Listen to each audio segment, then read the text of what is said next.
People often say that a person's greatness begins in their mind. History keeps proving this through the lives of people like Adrian Cole, Marcus Hayes, and Daniel Pierce. Long ago, writer Norman Blake said something simple but powerful. You become what you constantly think about. But if that's true, why do so many people still struggle? Do they not think about their future? Do they fail to see what they're capable of becoming? Today's story answers these questions with a lesson that stays with you. You'll also learn a few new English words along the way. Stay with me till the end. It will be worth your time.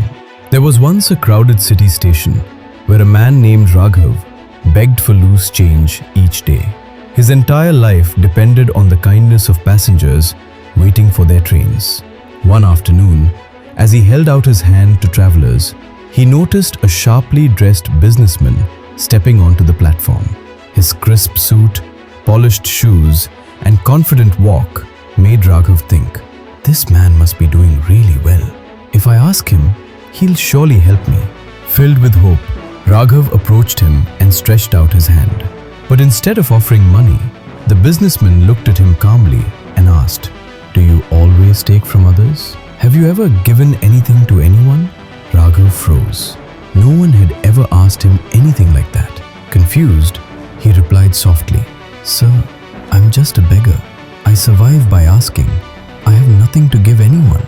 The businessman gave a faint smile. "If you believe you have nothing to offer, then you also have no right to expect anything. I'm a businessman. I believe in exchange.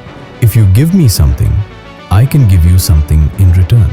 But if you say you have nothing, then I cannot give you anything either." With that, he stepped into his train and left. Raghav stood there stunned. The man wasn't rude. His words were simply honest. If I offer nothing, why should anyone give me anything? That thought echoed in his mind all night. Maybe this was why people rarely gave him more than a few coins. He had never given them anything in return. But then a question troubled him. What can I give? I'm just a beggar. I have nothing. Yet the businessman's words wouldn't leave him. If you want to receive, you must first give. 2 days passed. Raghav didn't ask anyone for money. He was too lost in his thoughts. On the third day, as he sat at the station, he spotted a small patch of wildflowers growing near the tracks. Their bright colors caught his eye. Suddenly, an idea lit up his mind. What if I offer something instead of only taking? What if I give people a flower whenever they help me? Determined, he picked a small bunch of flowers and returned to his usual spot. When someone dropped a coin into his hand, he gently offered them a flower and a warm smile. To his surprise, people accepted the flowers happily. Some even thanked him. Over the next few days, something amazing happened. More people began giving him money, and he noticed a pattern. As long as he had flowers, people gave generously. When he ran out, their generosity faded. So it's true, people like receiving something in return, he thought. One day, while offering flowers in exchange for coins, he saw the same businessman seated near a window on a train. Filled with excitement, he hurried over. "Sir," he said proudly, "today I have something to give. If you offer me something, I'll give you these flowers." The businessman smiled, handed him some money, and took a few flowers. "You've understood the value of exchange," he said. "Today, you're no longer just a beggar. You've become a businessman." At the next stop, the man stepped off the train. Raghav watched him disappear into the crowd, thinking deeply, "Am I really a businessman now?" The idea stayed with him. Then, like a spark, a realization struck him.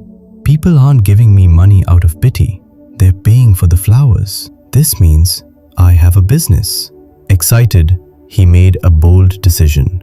That same day, he walked away from the station, not as a beggar, but as a man with a plan. 6 months later, 2 well-dressed men met at the same station. They exchanged a polite handshake, but one of them paused, studying the other's face. "Do I know you?" he asked. The other man chuckled. "Yes, we've met twice before, right here on this line." The first man frowned, trying to remember. Then his eyes widened. "Wait, you are the man who once asked me for money and later sold me flowers. The former beggar laughed. That was me.